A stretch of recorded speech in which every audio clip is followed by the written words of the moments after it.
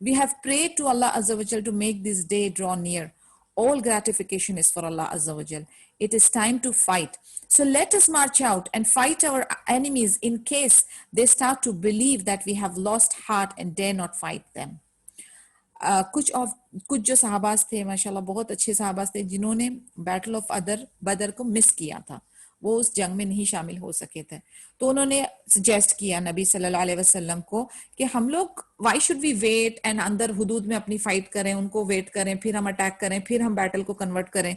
वो कहते हैं हम स्ट्रेट बाहर निकलते हैं, हम निकलते हैं और उनके साथ हम उनका सामना करते हैं, अच्छी तरह से उनको फाइट करते हैं. सारी हम्दुसना उन्होंने अल्लाह के लिए रखी है. कहते हैं कि सारा कुछ हम हमारे विल पावर है, हम प्रिपेयर्ड हैं, हम राजी हैं कि हम हमारी जान को निछावर करें अल्लाह की राह में. तो फिर हम क्यों ना जाएं? हम हमारे अंदर हिम्मत भी है, ताकत भी है, जज्बा भी है. तो वो कौन सी ऐसी चीजें जो हमें रोक रही है? Let's go and fight. Hamza bin Abdul Muttalib Radiallahu anhu, who was the paternal uncle of Prophet Muhammad sallallahu alaihi wasallam and who had already decorated his sword with the blood of the idolaters during the battle of Badr, was the leader of those eager people who were advocating him to march out and meet the disbelievers. अभी ये जो जमात थी जो कह रही है कि हम बिल्कुल रेडी और हमें लड़ना है, उसके लीडर थे हमजा बिन अब्दुल मुत्तलिब रदियल्लाहु अन्हु. ये नबी सल्लल्लाहु अलैहि वसल्लम के चचा थे. तो वो बिल्कुल तैयार थे. उन्होंने जंग बदर में बहुत जबरदस्त वॉर का मुजाहरा किया था और उनकी तलवार पे ऑलरेडी ये जो कुफार थे उनके खून के दाग मौजूद थे. यानी he had already experienced the warfare against the kafirs of Mecca. तो वो तो बहुत एक्साइटेड थे और इसीलिए वो ये ग्रुप के लीडर बने हुए थे कि चलो हम बाहर सीधा जाके हेड ऑन उनको फेस करते हैं। He said to the Prophet Muhammad sallallahu alaihi wasallam, "By Allah Azza wa Jal, who has sent the book down to you, I will not taste food until I fight them with my sword outside of Medina." अभी वो कहते हैं नबी सल्लल्लाहु अलैहि वसल्लम को, उन्होंने भी यानी he swearing on Allah and saying कि बाय अल्लाह जिसने किताब भेजी है, नाजिल की है आप पर, मैं तब तक खाना नहीं खाऊंगा जब तक मैं अपनी तलवार से जाकर इनको कत्ल ना कर दूं आउटसाइड मदीना, ये कुफार्स को। After carefully weighing the pros and cons of the issue, it was decided that the enemy should be fought outside the city at Uhud. फिर ये खूब सारी डिस्कशन हुई और डिफरेंट डिफरेंट ओपिनियंस आए। उसके बाद क्या डिसाइड हुआ? डिसाइड ये हुआ कि जाके मदीना के बाहर जो इलाका है उहुद, जो जबल उहुद के पास है, उधर जाकर ये बैटल कल्मिनेट होगी। Dividing the Islamic army and departure to the battlefield, ascending the pulpit during the Friday congregational prayer, the Prophet Muhammad sallallahu alaihi wasallam in his sermon urged the people to fight courageously. He related to them of the help they would receive if they remained steadfast. He then commanded the people to make preparations for the battle, to which they rejoiced. अब Islamic army जो है वो निकल पड़ी है battlefield के लिए और फिर उसको डिवाइड करना है कि कौन सी वाली जो बटालियन है वो किधर ड्यूटी होगी, उसकी डिप्यूटेशन हो रही थी। तो फ्राइडे के दिन सलातुल जुमा के बाद, खुतबा के बाद नबी सल्लल्लाहु अलैहि वसल्लम ने उन लोगों को फाइट के लिए इनकरेज किया और फिर उनको बताया कि जिस तरीके से अल्लाह की मदद हमें जंग बदर में आई थी। क्यों आई थी? क्योंकि उन्होंने अपने इस्तिकामत का मुजाहरा किया था, उन्होंने अपनी अच्छी नियतों को मेंटेन किया था।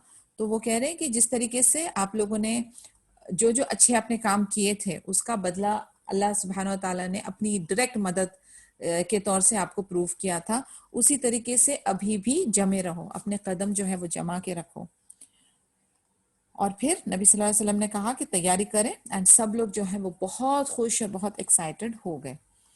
He sallallahu alaihi wasallam led the afternoon prayer with a crowd of people and then entered his house and accompanied by his two friends, Abu Bakr Siddiq radiallahu anhu and Umar ibn Khattab radiallahu anhu. They helped him dress for the battle. He wore his helmet, armed himself, and wore two sets of armor, one over the other.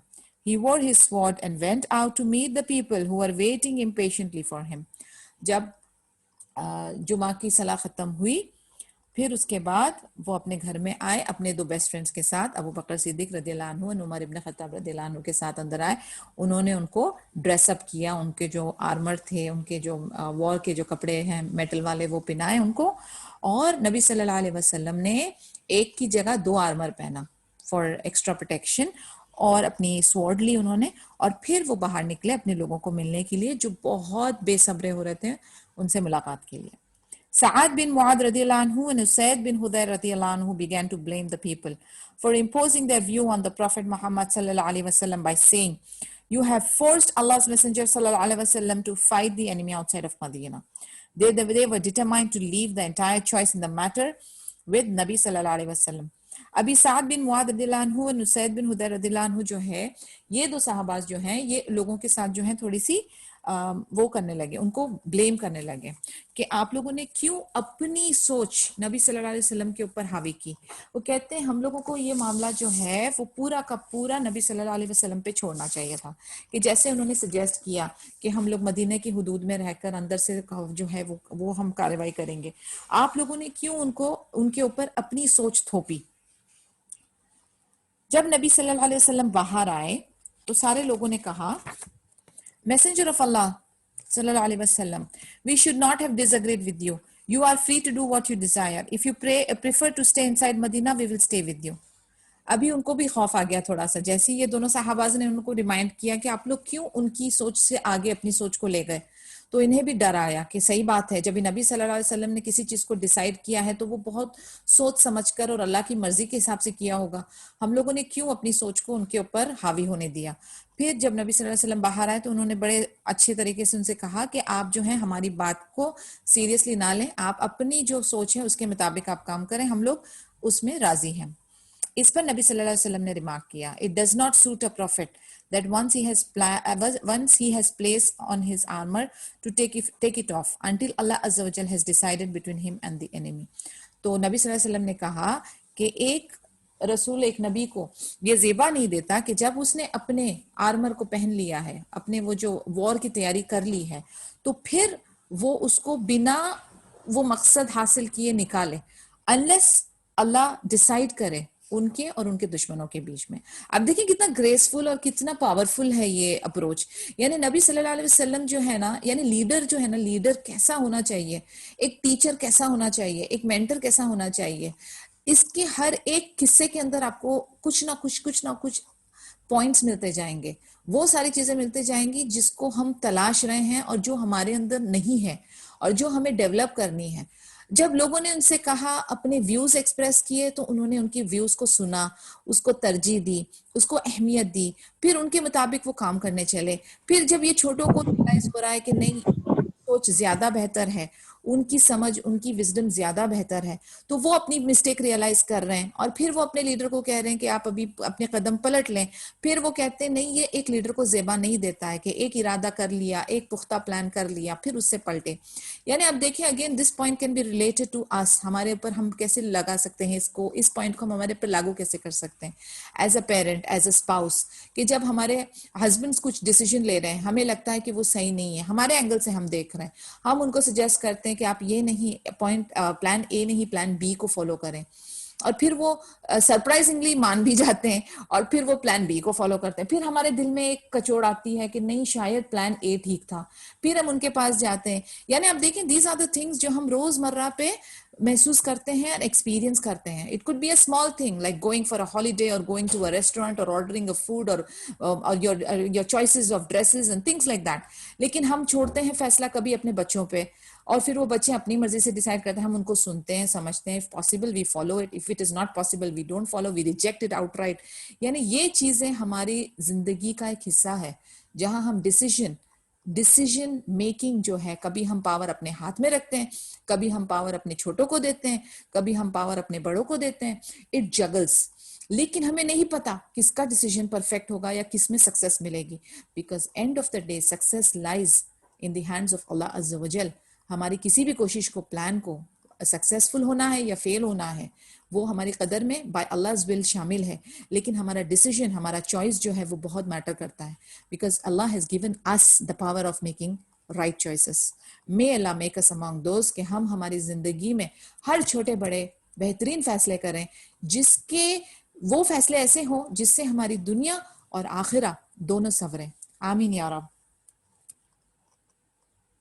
Now,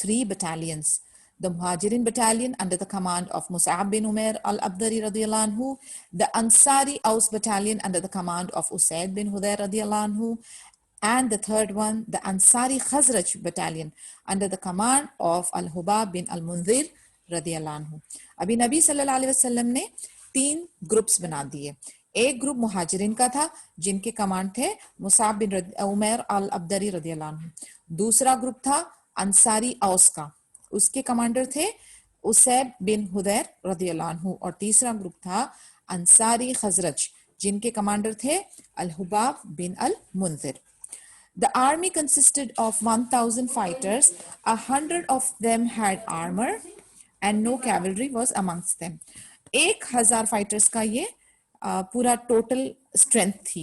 1,000 Muslims की strength थी, जिसमें से 100 जो थे वो armour के साथ थे, यानी वो पूरे तरह से अपने ड्रेसेस और वेपन्स के साथ लदे हुए थे, और कोई कैवलरी उनके बीच में नहीं थी, यानी जो ऑन फुट वाले जो सोल्जर्स होते हैं ना, वो नहीं थे। He appointed Ibn Maktum to lead the prayer in Medina. उन्होंने मखतूम को अपॉइंट किया जो कि मदीना में लीड करेंगे। पीछे से ये लोग जब जंग के लिए चले जाएंगे तो सलाह का इंतजाम। अब देखिए नबी सल्लल्लाहु अलैहि वसल्लम किस तरीके से दावा और सलाह को कांस्टेंट रखते थे, जंगी माहौल में भी, क्राइसिस माहौल में भी।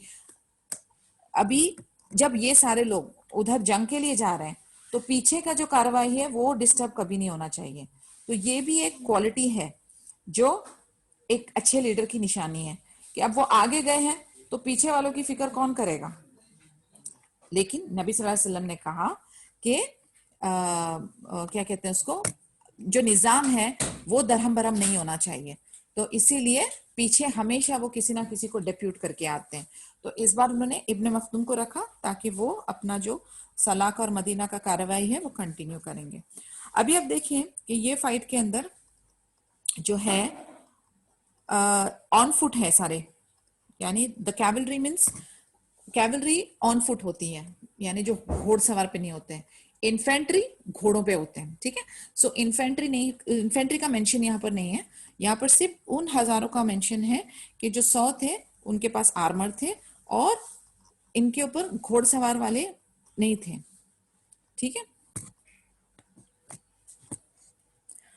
Now while passing along the Wada mountain path, he saw a well-armed battalion which was detached from the main body of the army.